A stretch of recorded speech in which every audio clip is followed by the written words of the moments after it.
Le 20 mai 1932 paraissait dans l'Action française la critique de François Huneuil du film allemand Emile et les détectives, Emile und die Detektive, texte intégral.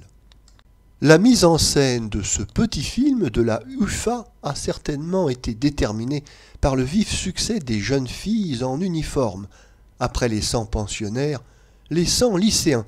La série n'est certainement pas finie, mais il est facile de prédire que bien peu de ces numéros seront aussi amusants qu'Émile et les détectives.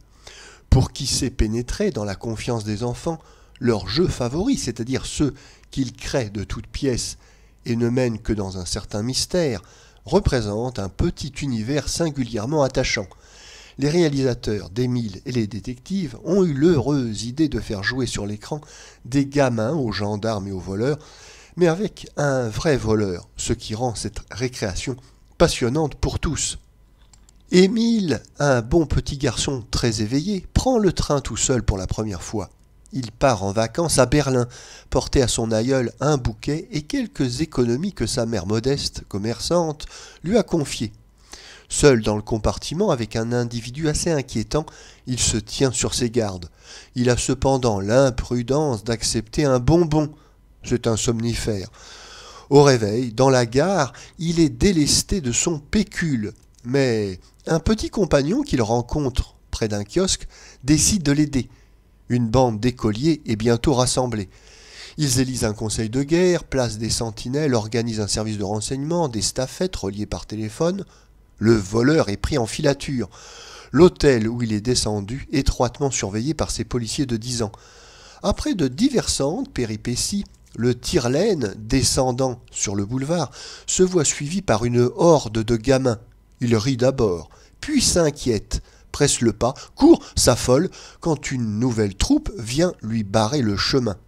La poursuite s'achève au commissariat, où le filou est confondu sans difficulté. Pour permettre un final en fanfare, on s'apercevra même que le gaillard est un cambrioleur dangereux. Émile touche une belle prime, et on lui fait dans sa petite ville une triomphale réception.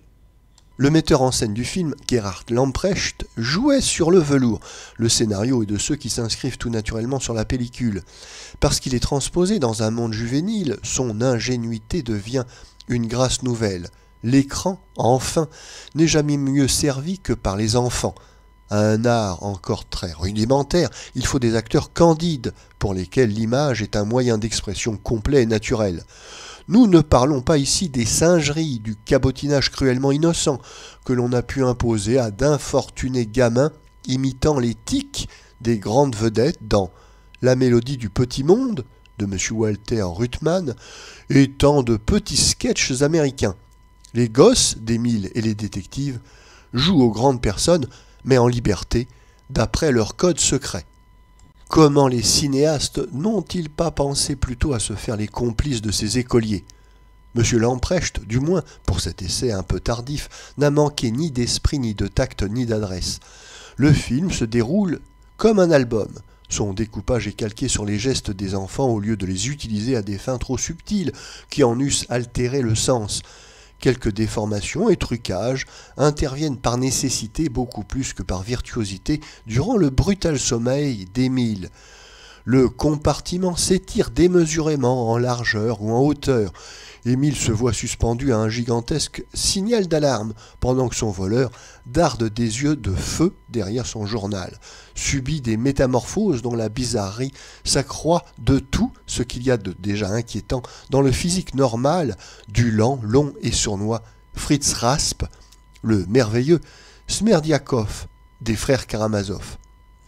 On ne saurait choisir parmi les petits acteurs, qui ne sont peut-être pas 100 mais une bonne douzaine, à s'amuser au cinéma avec une conviction que l'on a dû diriger sans peine. On ajoutera que les 2/3 des tableaux ont été tournés dans des extérieurs urbains intelligemment choisis et photographiés.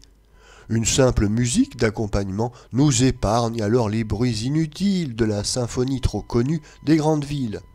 Voilà un film plaisant, imprévu, et qui n'a cependant pas dû coûter bien cher.